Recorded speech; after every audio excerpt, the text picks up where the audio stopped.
공개경, 공경, 칠스. 안녕하세요. 사연 읽어주는 남해입니다. 오늘도 와주셔서 감사합니다.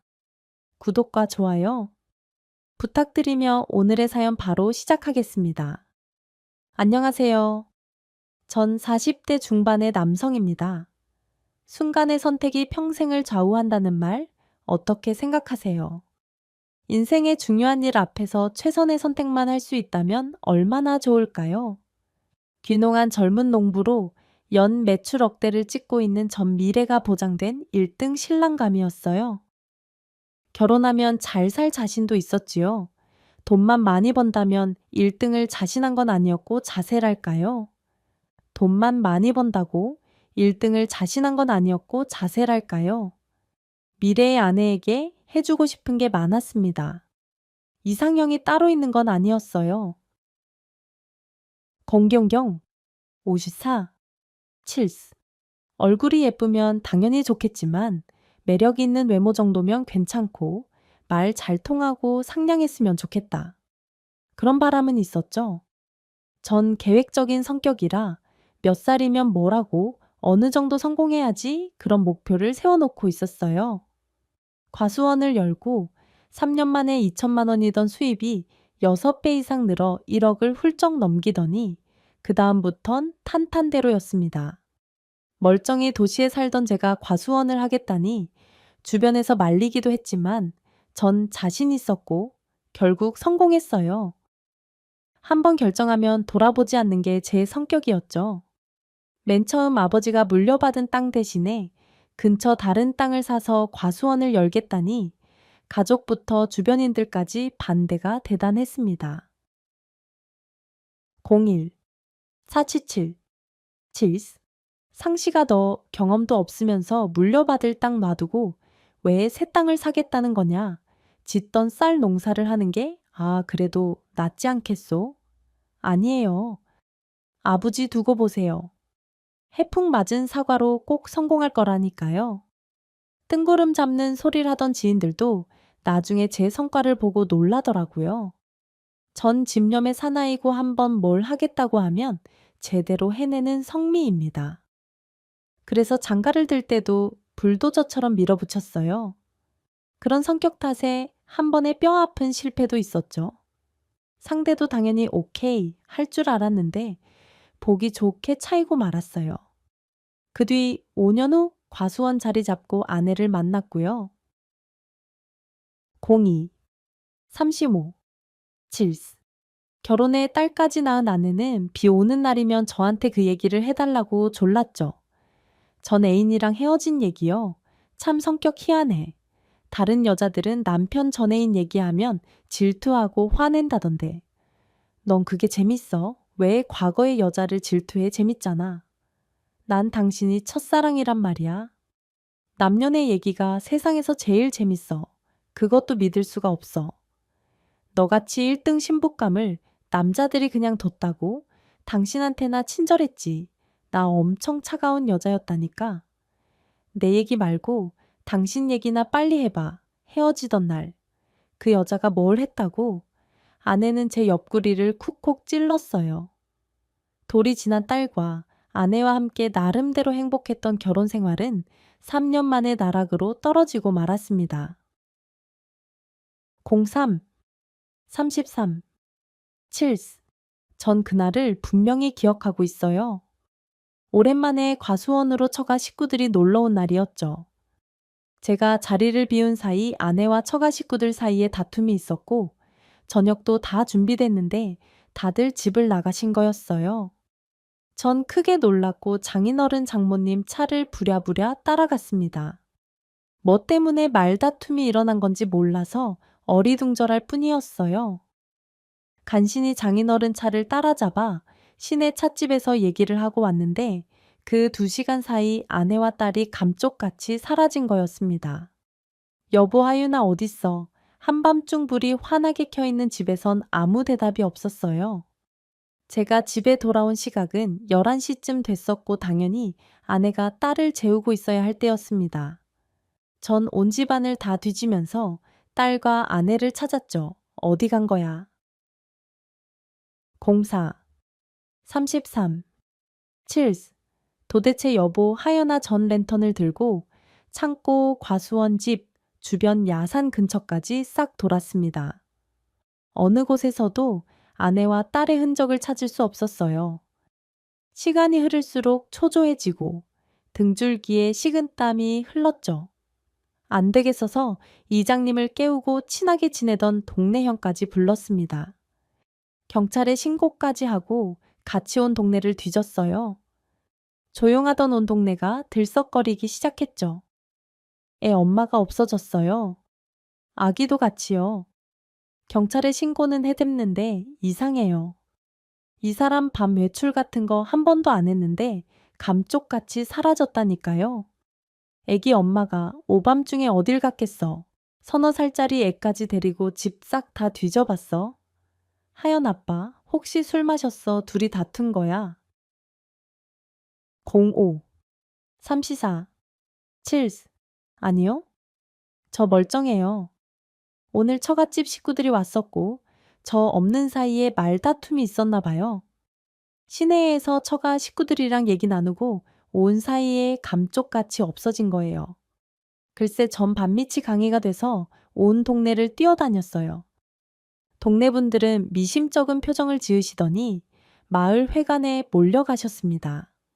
연로하신 분들도 많아서 같이 찾아다니는 건 어려웠지만 이상하게 분위기가 차가웠어요. 곧 경찰이 찾아왔고 전 무작정 매달렸죠. 제 아내는 장롱 면허로 차도 그대로 있었습니다. 사고가 난 건 아닐까? 나쁜 인간들이 납치한 건 아닐까? 별별 생각이 다 들더라고요.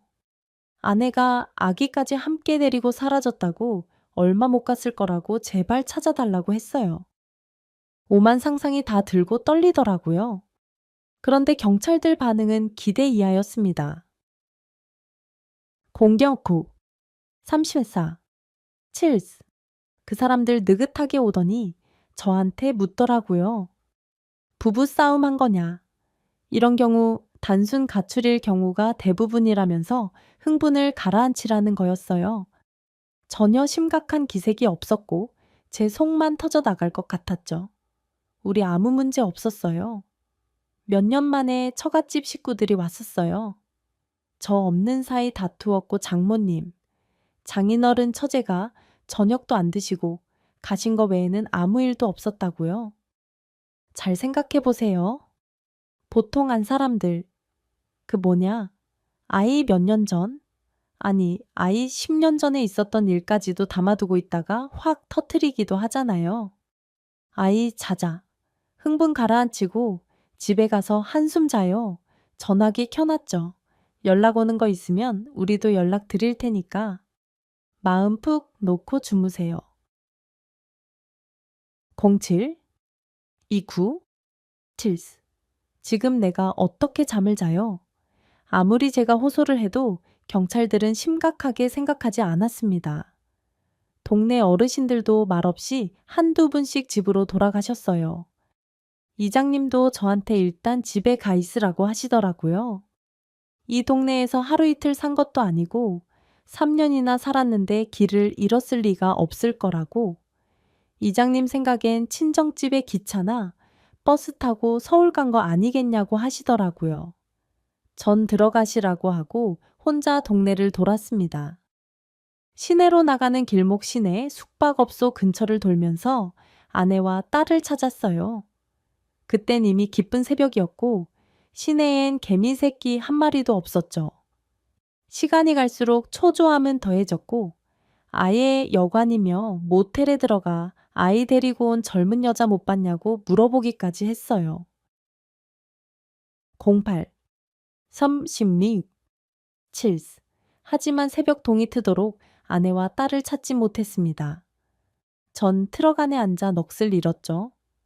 전화를 아무리 걸어봐도 전원이 꺼져 있다는 말밖에는 들리지 않았습니다. 어디 간 거야? 애까지 데리고 전 망설이다. 처갓집에 전화를 걸었습니다. 사실 진작했어야 했는데 망설여지는 이유는 따로 있었어요. 어제 시내 찻집에서 마주한 장인어른과 장모님 처제의 얼굴은 냉정하기 짝이 없었죠. 그리고 아내를 비난하는 얘기를 듣게 됐습니다. 정말 뜻밖이었어요. 결혼한 지 3년 처음 겪는 일이었습니다. 특히 장인어른은 아내를 딸로 생각하지 않는다는 말까지 하셨죠. 제가 이유를 여쭤봤지만 지금은 말하고 싶지 않다고 하셨고요. 장모님은 굳게 입을 다무셨고 처제도 입도 뻥끗 안 했어요. 09, 13, 7. 무거운 분위기에 저까지 주눅이 들더라고요. 전 답답함만 안고 집에 돌아왔고 아내와 딸이 없어진 걸 알게 됐죠. 더는 지체할 수 없어 저는 장인어른께 전화를 걸었습니다. 장인어른 주무시는데 죄송합니다. 혹시 왜 그러나? 아니, 무슨 일 있어 하연 엄마 애 데리고 처갓집에 갔나요? 사실은 어젯밤에 집에 왔더니 둘 다 없어져서 지금까지 못 찾고 있습니다. 처갓집 간 거 맞죠? 제발 그렇다고 해주세요. 장인어른은 크게 한숨을 쉬시더니 몇 분간 말이 없으셨어요. 어제 다방에서 내가 말했지. 걘 더 이상 내 딸이 아니네. 장모랑 처제한테도 전화하지 마. 우린 아는 게 아무것도 없소. 장인어른 전화와 끊지 마세요. 10, 21, 7. 하지만 전화는 야속하게 끊겼고 아이의 전원까지 꺼져버렸습니다. 전 너무 화가 나서 동네 저수지로 차를 거칠게 몰았어요. 분통이 터져서 어떻게 해야 할지를 모르겠더라고요. 저수지에 차를 세우고 있는 힘껏 소리를 질렀습니다. 서서히 날이 밝아오고 있었어요. 지옥 같은 밤이 그렇게 지나가고 있었죠. 더 시간이 지체되면 안 될 것 같았어요. 전 냉정함을 찾고 다시 집으로 돌아왔습니다. 냉수 한 컵 마시고 천천히 반기며 거실을 둘러봤어요. 만약 집을 나간 거면 뭘 갖고 나갔는지 왜 나갔는지 단서를 찾아야 했으니까요. 그리고 이상한 점을 발견했습니다. 금고에 넣어 두었던 현금과 통장, 인감도장이 싹 다 사라진 걸 발견했어요. 저희 집엔 금고가 있었고 적지 않은 현금과 귀중품을 거기에 넣어 뒀는데 그건 아내의 생각이었습니다. 11, 21, 7. 은행원 출신의 머리가 좋은 아내는 다른 건 몰라도 금고는 하나 드려야 한다며 좋은 걸 사서 안방 장롱 안에 넣어두고 있었어요. 전 도둑 하나 없는 동네에 무슨 금고냐고 딱 한 번 잔소리는 했지만 아내 하는 대로 맡기고 있었습니다. 사람 마음 희한한 게 돈 없어진 거 보니까 두 가지 마음이 들더라고요. 하나는 정말 작정하고 집을 나갔구나 하는 커다란 실망감이었고 다른 마음은 그래도 애기랑 굶진 않겠구나 안도감이었어요. 평소 아내가 싫어해 숨겨놨던 소주를 병째 들이켰습니다. 화장실에 갔는데 제 눈이 시뻘건더라고요. 전 울고 있었습니다. 불행은 느닷없이 몰려온 먹구름처럼 제 인생을 무겁게 누르기 시작했어요. 그때부터 전 다 내팽개치고 아내를 찾으러 다니기 시작했습니다. 곧 이상한 일이 벌어지기 시작했어요. 12, 21, 7. 동네 분들이 한 분씩 저를 찾아오셨죠. 절대로 두 분이 함께 오시는 일은 없었습니다. 누가 볼세라 초조하고 근심 어린 얼굴로 오셔서 울으시더라고요. 애기 엄마 정말 연락 안 되는 거냐고 둘이 자고 쉬어하는 거 아니냐고요. 전 깜짝 놀라 무슨 말씀이냐고 화를 벌컥 냈어요. 어르신은 결국 저한테 털어놓으셨습니다. 내가 이 집 색시 없어졌단 소식 듣고 오늘까지 잠을 한숨도 못 잤어. 심장이 덜컹거리고 손발이 이렇게 떨려 보이지. 내 돈 어쩔 거야? 2배로 불려준다던 내 돈 말이야. 돈이요? 그래? 자식들 몰래 내가 그거 모으느라 얼마나 피똥 싼 줄 알아. 애기 엄마 말만 철석같이 믿고 맡겼는데 이게 뭐야? 13, 16, 7. 나 그 돈 되찾기 전에 못 죽어. 당장에 엄마 찾아와 얼른 충격이었습니다. 상상도 못했던 얘기였어요. 그런데 아내에게 돈을 맡겼다는 동네 분들이 한두 분이 아니었습니다. 전 나중에 실성한 사람처럼 웃기까지 했어요. 믿을 수 없는 얘기에 어이가 없고 허탈해 농담하지 마시라고 한 거였죠. 한마디로 제정신이 아니었습니다. 그랬더니 어르신 한 분이 지팡이로 절 얼마나 때리시던지 몸보다 마음이 찢어지게 아파 땅을 치며 울다가 미친 사람처럼 웃었죠. 제 13, 55, 7. 이 사람이 실성했나. 아무튼 지간에 난 그 돈 꼭 받아야겠으니까 어떻게 해서든 애 엄마 찾아와. 그렇게 착한 얼굴을 하고서 사기를 칠 수가 있어. 전벌을 받을 것 같으니 결론은 아내가 동네 어른들에게 111로 접근해 돈을 가로챈 것 같았습니다. 믿고 싶지 않았는데 그러기엔 너무 판이 컸어요. 동네 어르신 반 이상이 아내에게 돈을 맡겼다는 걸 뒤늦게 알게 됐죠. 흐르는 건 피눈물이요. 속이 썩어 문드러지는 것 같았습니다. 저는 받지 않는 전화에 수천 번 전화를 걸었어요. 네가 어떻게 이래? 네가 사람이야. 알겠어, 알겠으니까. 제발 연락 좀 받아. 돈 문제도 얼굴을 보고 얘기를 해야 해결을 할 거 아냐. 하연이도 보고 싶고 너무 걱정된다고 혼자 벽을 치며 울던 날 옆 동네 사는 동생이 찾아왔어요. 14, 56, 7. 같은 또래고 그 동생도 도시에서 온 경우라 몇 년을 친하게 지냈죠. 소문이 옆 동네까지 파다하게 퍼졌는지 동생이 묻더라고요. 어떻게 된 거냐고, 그게 다 사실이냐고요. 전 폐인이 된 몰골로 고개를 끄덕일 수밖에 없었습니다. 그 동생은 자기 와이프도 충격을 많이 받았다고 하더라고요. 제 아내 흠잡을 데 없이 살림도 잘하고 똑똑한 걸로 유명했어요. 사람들이랑 잘 어울렸고요. 형 믿기지가 않아요. 나도 이런데 형은 어떻겠어 은행원 출신이라더니 그걸로 사기를 쳐 아이 집에 있는 돈까지 싹 다 가져갔다면서요. 뭐에 홀린 것 같네. 진짜 기억하지. 하연 엄마 어땠는지. 근데 이렇게 사람을 배신한다. 이게 뭐냐? 차라리 죽고 싶다. 15, 51, 7. 설마 딸을 어떻게 하진 않겠지, 호영아. 나 어떡하면 좋냐. 그 동생도 동의할 만큼 아내는 똑 부러진 사람이었고 사기치고 도망갈 사람으로는 안 보였어요. 제가 장가 갈 때가 떠올랐습니다. 과수원이 성공하고 돈을 엄청 버니까 부모님 또 동네 어른들이 저만 보면 장가 언제 드냐고 얘기하셨죠. 그때마다 전 허허 웃으면서 임자가 나타나야 하죠. 그랬고요. 도시에선 몰라도 여기서는 장가 가기 힘들다면서 걱정을 해주셨는데 사실 전 그 해에 장가 갈 마음을 먹고 있었습니다. 먹이에 굶주린 하이에나처럼 여자분 만날 수 있는 곳이면 열심히 찾아다녔던 것 같아요. 장가든 동생 형들한테 소개도 시켜달라고 하고요. 그러다 금방 고속도로 휴게소에서 일하는 아내를 만나게 됐습니다. 16, 48, 7. 거긴 외지 사람들이 기숙사에서 숙식을 하며 돈을 버는 경우가 많았는데 휴게소 실장이 제 지인이었어요. 한번 휴게소 사람들이 회식한다고 해서 슬쩍 가봤는데 그녀 지금의 아내가 있더라고요.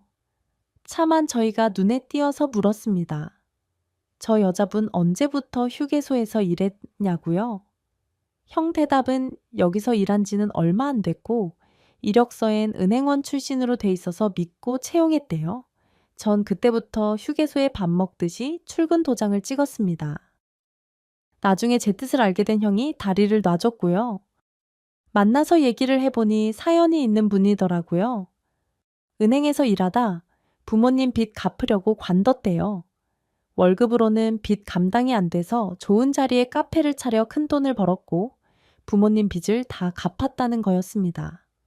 그런데도 부모님은 또 빚을 지려고 해서 도망치듯 집을 나왔다는 거였어요.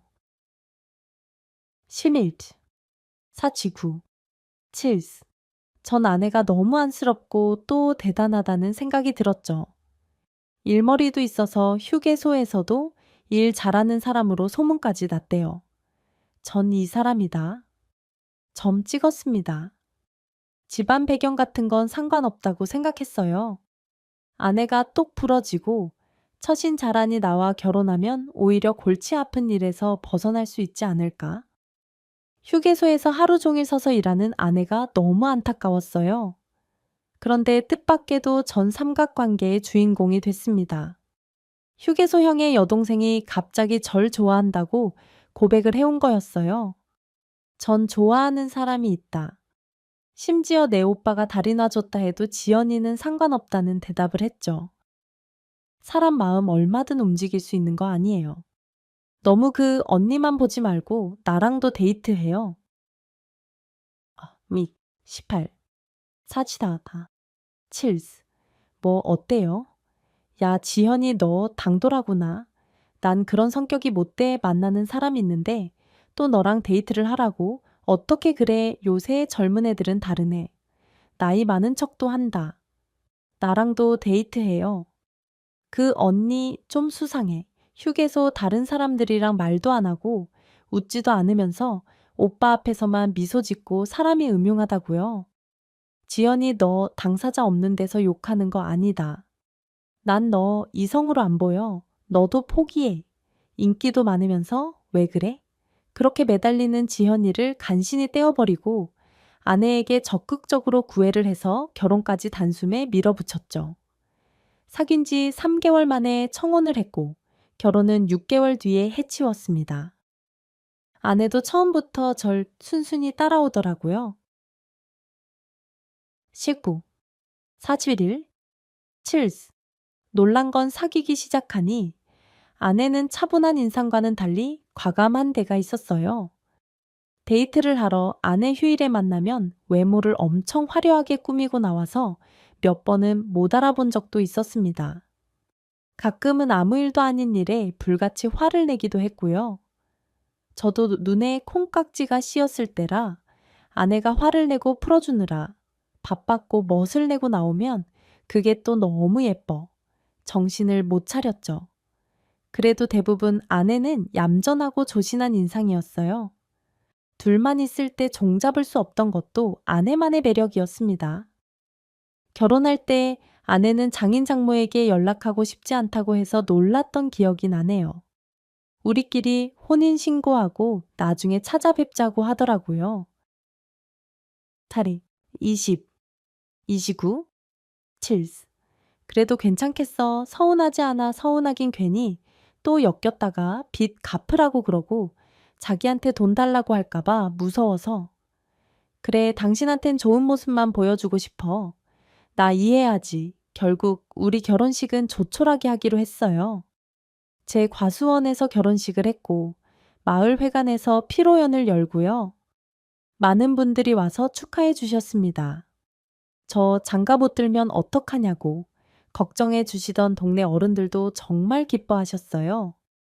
아내의 가족을 안부를 사정 부모님이 궁금해 하셨지만 자세히는 말씀 못 드렸어요. 그냥 자기가 쓰지도 않은 돈, 그 빚 갚느라 고생이 많았다고만 했죠. 신혼여행에서 아이가 생겼고 딸을 낳기까지 아내를 공주처럼 모셨습니다. 우리 결혼 생활엔 아무 문제가 없었어요. 20일 미신미육 7.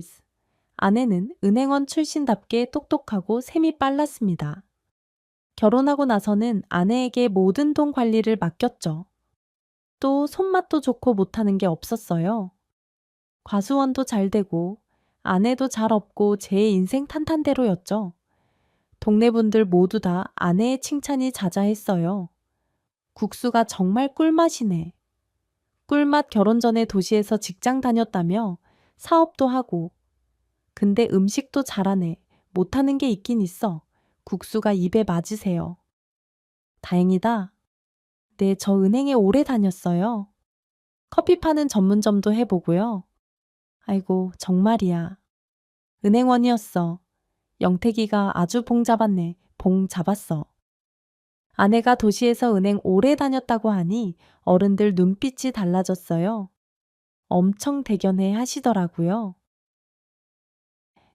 22. 오비오. 질스. 저보고 처복이 있다고 입에 침이 마르게 칭찬하셨죠. 네, 그래서 이 사람이 돈 관리 다 하고 있어요. 동네에서 아내는 해결사 똑순이로 통했습니다.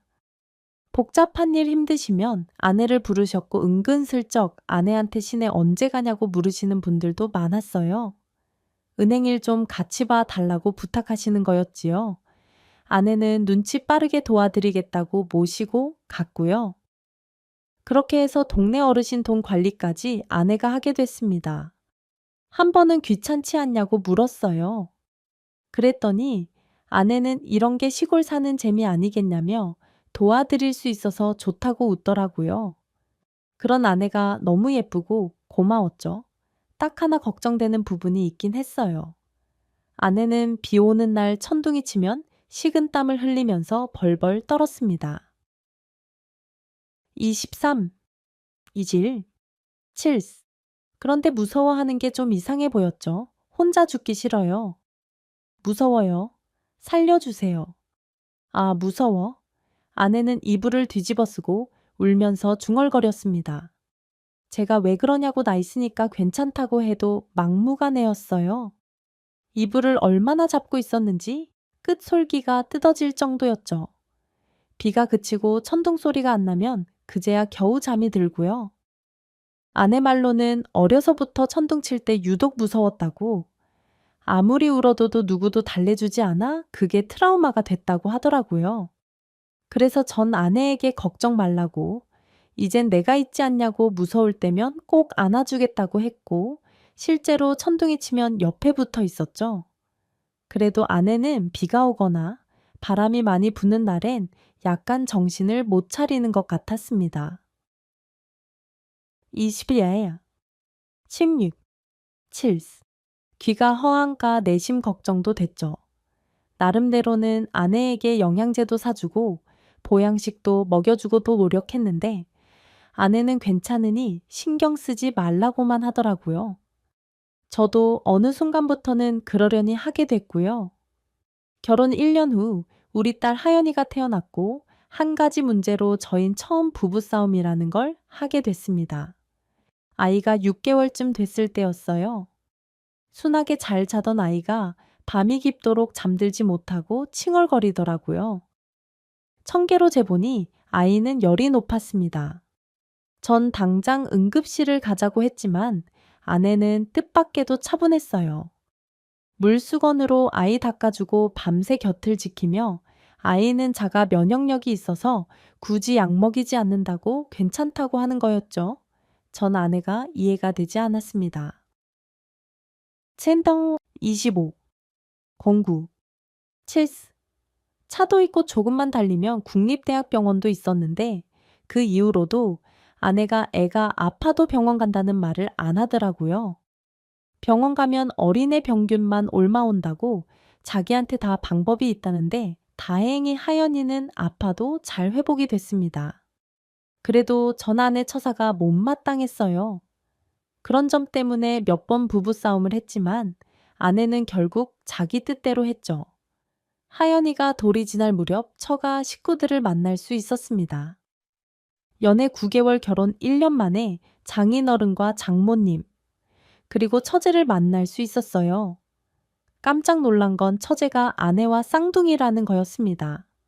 하지만 생김새는 비슷한데 차림새나 하는 행동이 완전히 달랐어요. 게다가 처제는 약사로 일하면서 박사 학위까지 받은 사람이었죠. 장인어른은 알고 보니 교육자셨고요.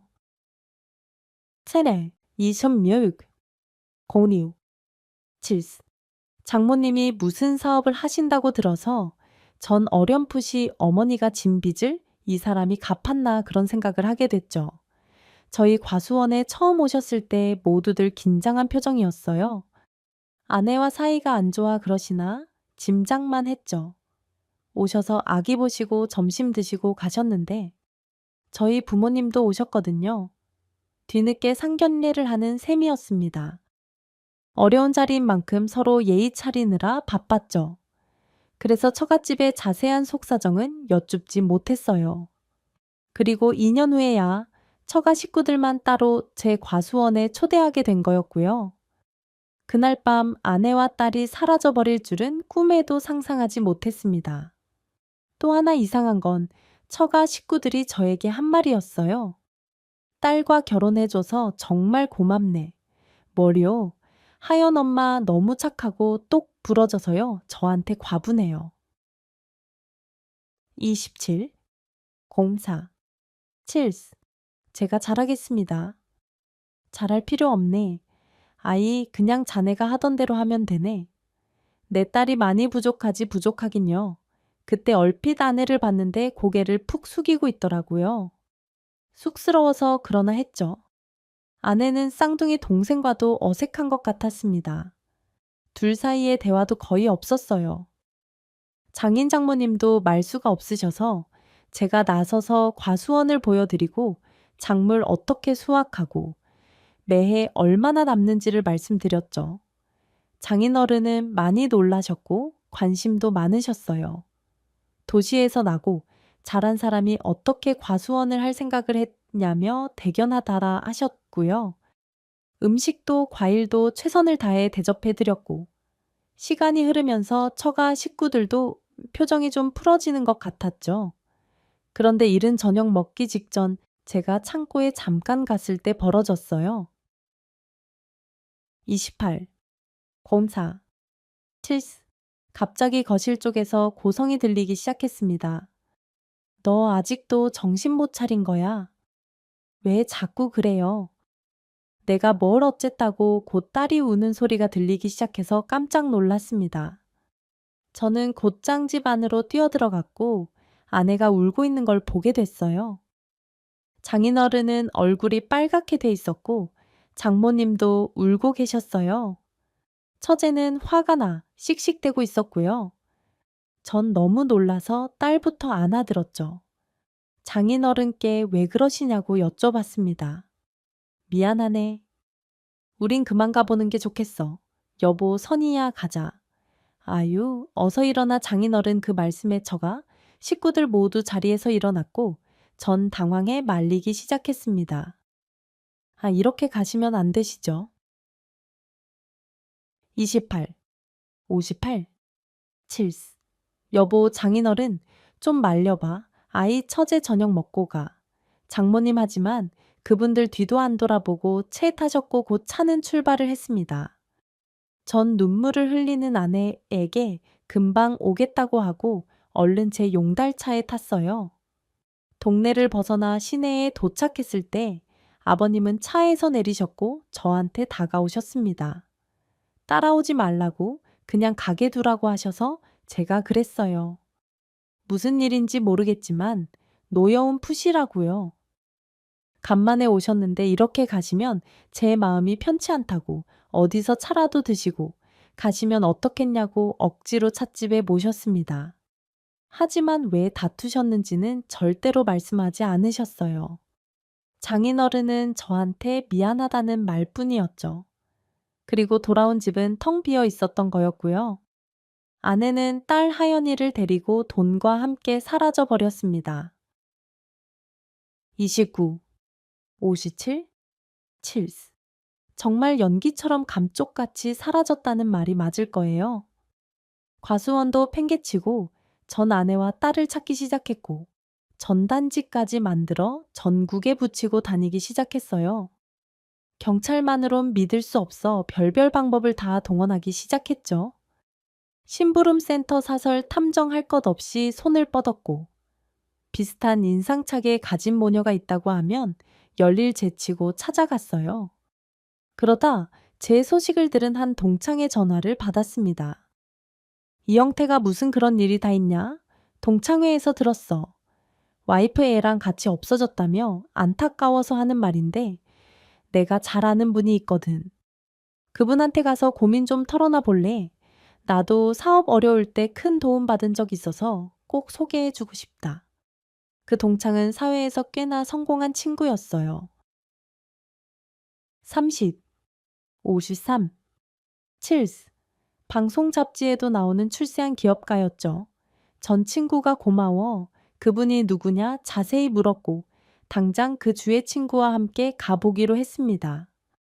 불행이 닥쳤을 때 사람 마음 속수무책으로 약해진다는 걸 그때 느꼈습니다. 평소 같으면 그런 제안 단칼에 거절을 했을 텐데 오랜 동창이 제 처지 알아주고 도움을 준다니 선뜻 가겠다는 말이 나오더라고요. 친구는 고맙게도 차를 끌고 과수원까지 와줬고 함께 출발했죠. 꽤 먼 곳이었어요. 차로 4~5시간을 달려 도착한 그곳은 주변에 민가 하나 없는 황폐한 곳이었습니다. 차를 산 밑에 세워두고 야산 중턱에 올랐을 때였어요. 폐허가 된 공장 건물이 보였지요. 겉으로 봐선 인적이 끊긴 모습이었는데 얼핏 사람이 드나드는 게 보였습니다. 생동 31, 48, 7스. 친구 말로는 그분이 워낙 인기가 많아 정체를 숨기고 싶어 해서 이런 곳에 계신다고 하더라고요. 가까이 다가갔을 땐 이상한 소리가 들리기 시작했어요. 짐승이 울부짖는 소리 같기도 하고 귀신이 흐느끼는 소리를 들은 것 같았죠. 등허리에 소름이 쫙 끼쳤습니다. 야, 여기 뭐 하는 데냐? 너 이상한 소리 안 들려 겁먹지 마. 별거 아니야. 유해진 데라도 그래? 일단 들어가자. 친구는 절 안심시키면서 안으로 데려갔습니다. 그리고 믿지 못할 광경을 목격하게 됐어요. 그 창고 안에는 엄청나게 많은 사람들이 모여 있었습니다. 알 수 없는 비명을 지르며 제각기 하늘을 향해 막 소리치고 있더라고요. 어떤 이는 울고 또 어떤 이는 웃으며 알아들을 수 없는 말을 중얼거리고요. 32, 474, 7스. 단상계는 친구가 말한 그 용하다는 사람이 앉아 있었고 한쪽 구석에는 웬 남자들이 몰려 있었습니다.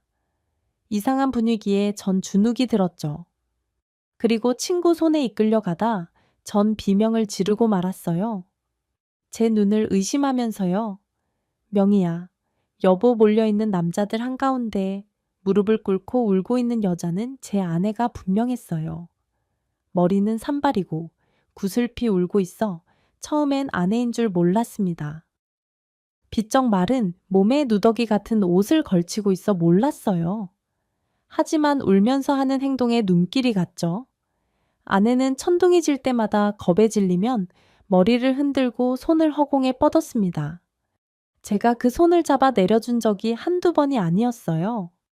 전 가슴이 철렁해 그곳에 멈춰 섰죠.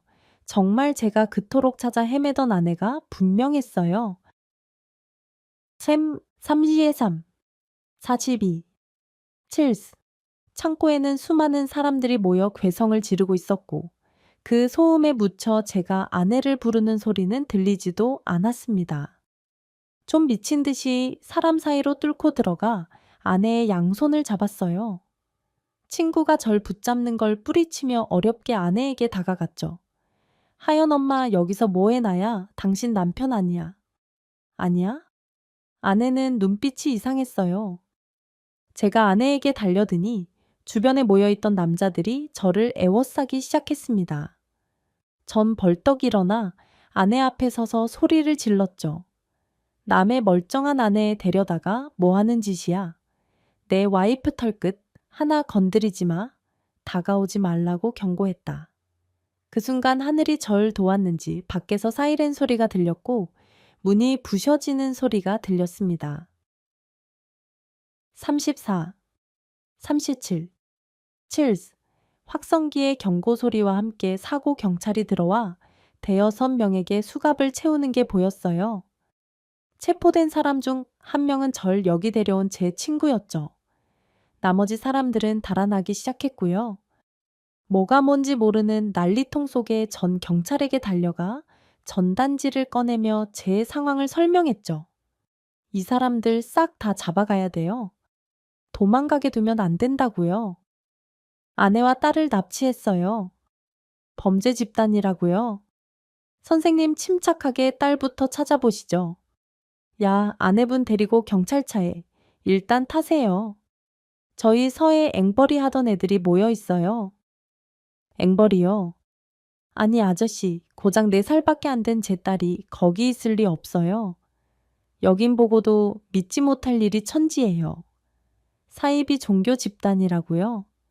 일단 아내분 데리고 따라오세요. 전 아내에게 달려가 물었습니다. 35, 35, 7.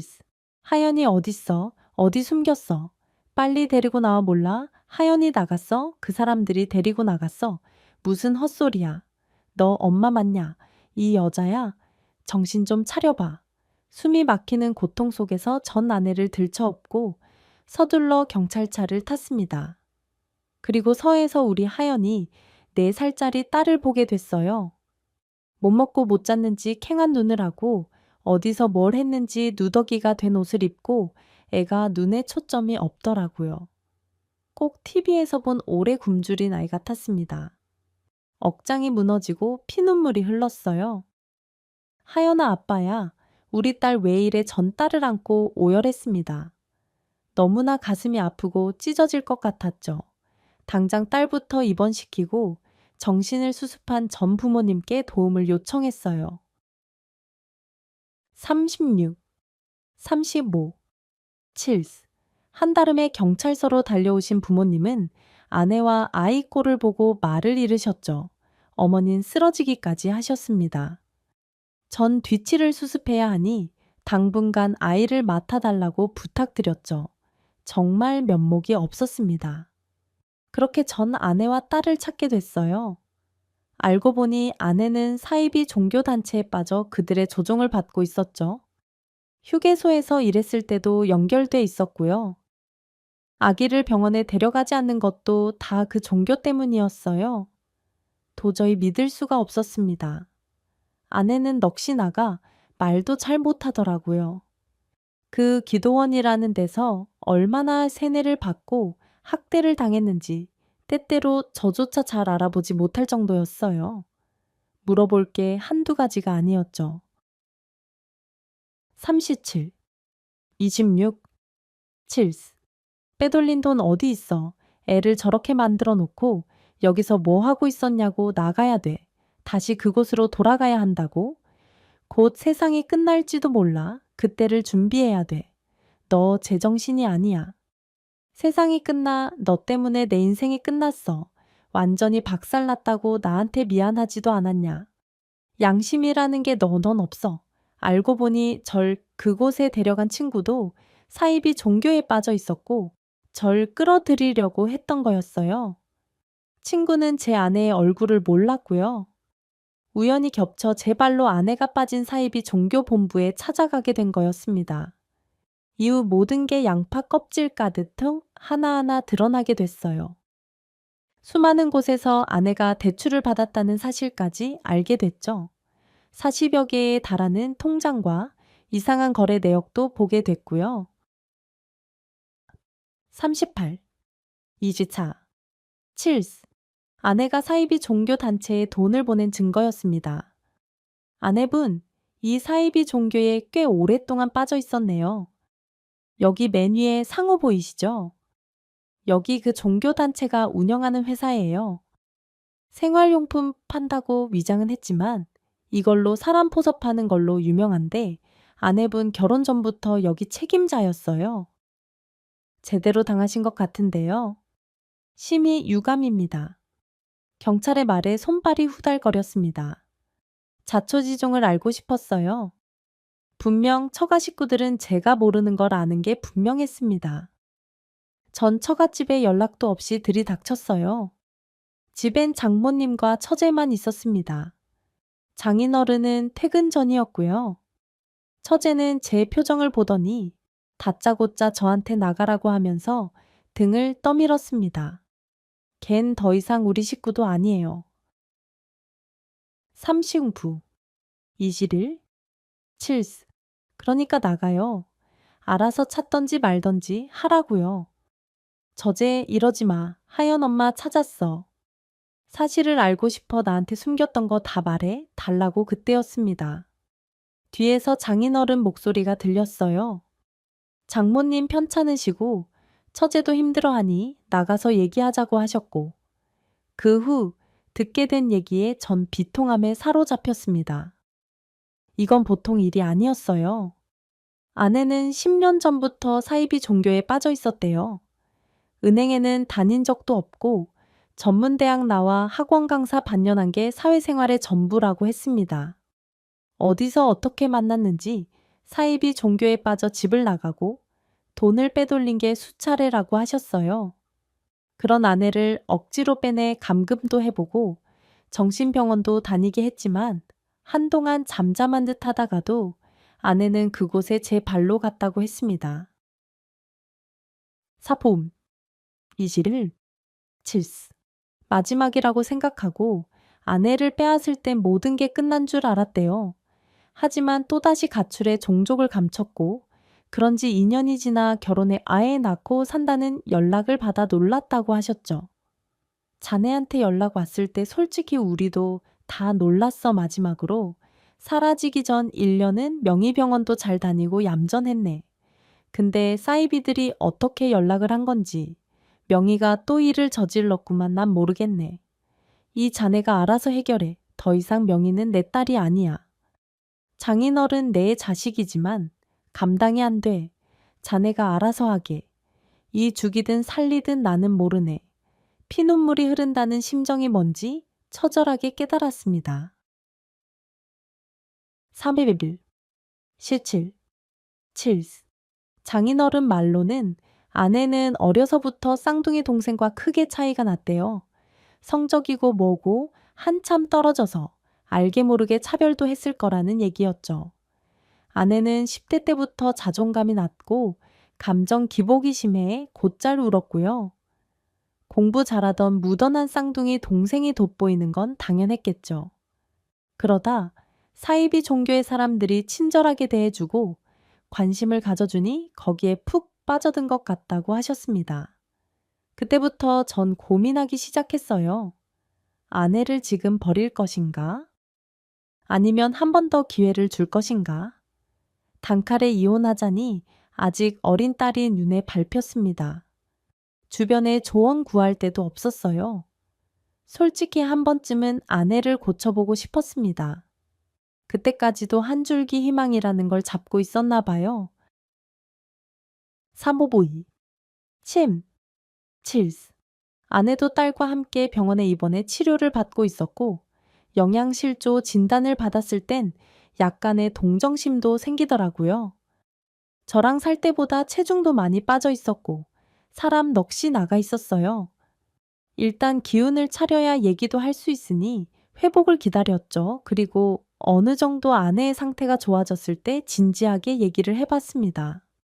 지금까지 한 행동 한 번은 눈 감아 주겠다고 다시 집으로 가겠냐고 물어봤어요. 아내는 말없이 눈물만 흘렸습니다. 집에 돌아오겠다고 하면 다시는 그 사이비 종교에 빠지지 않겠다고 약속하면 한 번은 용서해 주겠다고 했어요. 미안해. 여보, 또렷해진 눈빛으로 미안하다고 말을 하는 아내 앞에서 저도 마음이 녹더라고요. 그동안 살얼음판 걷는 것 같았는데 그 심정 뒤로 하고 새롭게 기운을 차려보자 싶었습니다.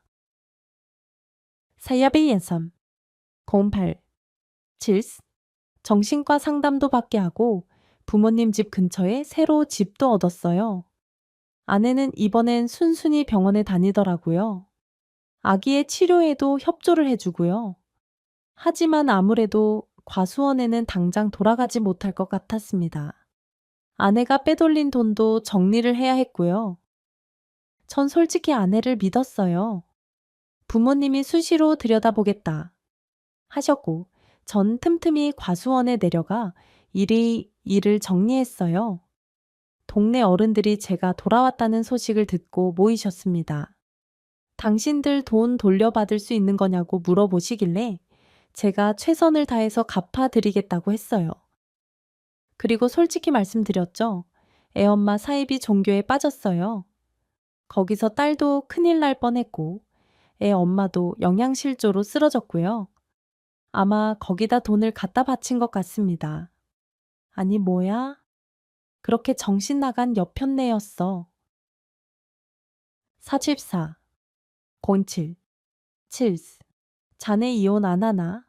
사이비에 빠지면 답도 없어 사과받았고 다시는 안 그러겠대요. 제가 물질적 보상은 힘 닿는 데까지 해드리겠습니다. 죄송합니다. 입이 10개라도 할 말이 없어요. 큰일 날 사람이네 애까지 있는 마당에 갈라서라고 대놓고 말은 못하겠지만 영택이 다시 잘 생각해봐. 우리 돈 갚아주겠다는 거. 그거 믿어지는데 그 옆편네 다시 안 그러겠다는 거 믿을 수가 없네. 어르신들은 저보고 신세 망치기 전에 빨리 정리하고 차라리 새 장가를 들라고 야단이셨어요. 저는 아무 말 없이 그분들 말씀 들었습니다. 제가 할 말이 뭐가 있겠어요? 그 사람이랑 결혼 안 했다면 이런 일도 벌어지지 않았을 텐데 애까지 낳고 살다 이렇게 됐으니 후회해도 늦었죠. 한 달이 정신없이 지나갔습니다. 사무비즈 07 칠스 부모님께서 딸을 도맡아 보셨고 아내가 있는 집에서 거의 출퇴근을 하셨어요. 때때로 어머닌 절 붙잡고 우셨습니다. 이게 무슨 고생인지 모르겠다고요? 아내가 뭘 물어도 대답을 안 한대요. 꼭 입에 풀로 붙인 것 같다며 답답하다고 하셨습니다. 좀 미안해서 그런 거 아니겠냐며 어머니를 달래드렸어요. 아내 일로 전 변호사를 선임했고 동네 분들 돈 자비로 보상할 계획이었습니다. 아내를 찾은 지 한 달 열흘이 지났을 때였어요. 그날은 다 같이 병원에 가기로 한 날이었죠. 집에 갔더니 어머니 얼굴이 사색이 돼 있었어요. 큰일 났다고 아내가 딸 데리고 나갔다며 얼른 찾으러 나가자고 하시더라고요. 잠깐 슈퍼 다녀온 사이 없어졌다고 하시는데 하늘이 노래지는 줄 알았습니다. 첨 산천묵 공룡 칠스 전속력으로 뛰쳐나가 골목을 뒤지는데 어떤 자동차 뒷좌석에 아내가 타는 모습이 보였어요. 전 미친 듯이 그 차를 향해 뛰어갔죠. 그리고 막 출발하려는 차 앞을 막아섰습니다. 니들 뭐야? 야, 박명희 안 내려. 딸까지 데리고 어딜 가는데 전 강제로 차문을 열고 아내를 끌어내렸습니다. 그런데 아내가 절 뿌리치면서 생전 처음 보는 표정을 짓는 거였어요. 왜 이래 우린 갈 데가 있어 거긴 내 집이 아니야. 환장하겠네. 하연이 울잖아. 일이네. 그리고 너 이대로 사라지면 지명수배 돼. 전 아내에게 겁을 줬지만 눈빛이 이미 돌았더라고요. 하나도 안 무서워. 나 붙잡지 마. 이거 놔 달라고. 그러면서 아내는 황당한 말을 하더라고요. 사무실학교 5빈용 칠스 거기서 약속 받은 게 있다고 우리 하연이를 후계자로 키워야 한다는 거였어요. 아내는 완전히 구제불능이었어요. 사람들의 말장난에 속아 실체 없는 믿음에 꽉 잡혀 있었죠. 설득도 안 되고 답이 없다는 생각마저 들었어요. 전 억지로 하연이를 빼내서 안고 아내 팔을 잡고 내리라고 했지만 소용없었죠. 내 팔 당장 안 놓으면 꽉 물어버린다. 아내는 정말 제 손을 물었고 전 비명을 지르면서 버티다 한 발 물러났어요. 그 순간 차는 앞으로 튕겨나가듯 출발했고 전 만견자실 그 자리에 털썩 주저앉았죠. 하연이가 엄마를 찾으면서 울더라고요.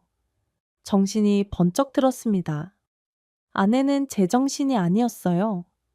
제가 아무리 노력해도 10년 넘는 기간의 세뇌와 비상식적인 사고는 고쳐질 것 같지가 않았습니다. 47, 54, 칠스 하여, 나 괜찮아. 아빠야, 아빠 얼른 할머니 집에 가자. 놀란 가슴 가라앉히며 아이를 안고 갔더니 어머니가 우시더라고요. 제겐 아무것도 묻지 않으셨습니다. 전 그날로 이혼을 결심했어요. 자칫 잘못했다가는 딸까지 잃을 게 분명했습니다. 다시는 아이도 보여주지 않고 이 여자와 모든 인연을 끊어야겠다. 모질게 마음을 먹었죠. 오죽하면 친부모마저도 딸을 내팽개쳤는지 이해가 됐어요. 아내를 위해 벌였던 모든 일들을 깨끗하게 정리하고 이혼 변호사를 선임했습니다. 필요한 모든 법적 조치를 동원해 아내와 헤어질 준비를 시작했어요. 부모님은 차라리 잘 됐다며 그런 아내에겐 미련도 갖지 말라고 하셨죠. 일이 여기까지 진행됐을 때 그 사이비 교주를 가만히 내둬선 안 되겠다고 생각했어요. 478. 오비시. 7스. 1인 시위부터 할 수 있는 모든 건 다 하기로 마음먹었죠. 찾아보니 저 같은 피해자가 많더라고요. 전 아내를 잃었지만 부모, 자식, 친구, 애인을 잃고 고통스러워하는 사람들이 많았습니다. 저희는 뭉쳐서 단체 활동을 시작했어요. 교주 그놈 아주 정신 이상자예요. 보니까 전과도 있고 인간 말종이더라고요. 내 아들은 대학 신입생 때 포교를 당했고 우리 집안도 풍비박살 났어요. 내 인생 걸고 그 교주 일당들 싹 다 잡아놓을 겁니다. 남편은 멀쩡하게 자기 일 잘하던 사람이었는데 가랑비에 옷 젖듯이 거기 빠졌어요. 이름도 알만한 학교 이름 대면서 거기 심리학 교수라더니 다 사입이었어. 세미나니 학회니 뭐니 하던 것도 다 위장한 거였다고요. 49. 사친구. 7스. 피해 가족들은 주기적으로 모여서 교주 잡아 넣을 준비를 했고 저도 이혼 준비를 시작했어요. 아내의 핸드폰을 샅샅이 뒤져 증거를 다 채집했습니다. 지령으로 보이는 문자들 다 사진 찍고 아내가 한 이상 행동들 꼼꼼히 시간 순서대로 기록으로 남겼어요. 제 정신적 고통에 대한 위자료 손해배상도 모두 청구했습니다. 또 아이에 대한 아동학대에 대해서도 고소, 고발 등의 법적인 조치를 취했어요. 거기에 부모 따라 끌려온 아이들은 감금과 아동학대에 시달리고 있었죠. 어린 우리 딸도 피해자였고요. 하마터면 딸 얼굴도 보지 못했을 거란 생각만 하면 가슴이 철렁합니다. 그리고 고민 끝에 전 과수원을 처분했어요. 그리고 동네 분들께 일정 부분 빚을 갚았죠. 그렇게라도 해야 제대로 된 새 출발을 할 수 있을 것 같았어요. 오레쿒. 사봅시사. 7스. 시간은 좀 걸렸지만 결국 전 아내와 완전히 갈라설 수 있었고 아이 친권 양육권을 모두 제가 가져왔습니다. 처갓집 식구들은 사건의 전말을 전해 듣고 고개를 못 드셨어요. 저한테 차갑게 대신 것도 오죽하면 그러셨을까 싶었죠. 이제 저도 그분들 마음을 이해하게 됐다고 할까요? 손녀딸 혹시라도 보고 싶으시면 연락하시라고 문자 하나 남겼습니다. 나중에 처제한테 전화가 왔어요. 미안하다고 다 잊고 앞으로 잘 살라고 하더라고요. 처가 식구들이 과수원에 온 날 가족 간의 언성이 높아진 건 장인어른의 이젠 정신 차리고 잘 살라는 말씀 때문이었대요. 아내는 장인어른의 그 말에 벌컥 화를 냈고 자기가 무슨 짓을 하고 살던 상관 말라고 하더랍니다. 51, 37, 7스. 결혼해 자식 낳고 사는 걸 보며 장인 장모 처제 조금은 안심했는데 그게 아닌 것 같아 너무 놀라셨대요. 혹시 아직도 그 사이비 종교인간들이랑 연락하는 거냐고 물었더니 아내가 눈을 치켜뜨면서 더 이상 간섭하지 말라고 대답을 했고 처가 식구들은 완전히 실망했다는 거였습니다. 여전히 그 사이비에 빠져 있다는 걸 알고는 큰일 났다 생각하셔서 허둥지둥 저희 집을 빠져나가신 거였고요. 결혼해 사는 거 보니까 이제 언니가 정신 차렸구나 했는데 웽얼요. 우리 다 너무 놀라서 과수원 나오는 길에 차 안에서 싸웠어요. 형부한테 말해야 한다. 어떻게 말하냐? 미안해요.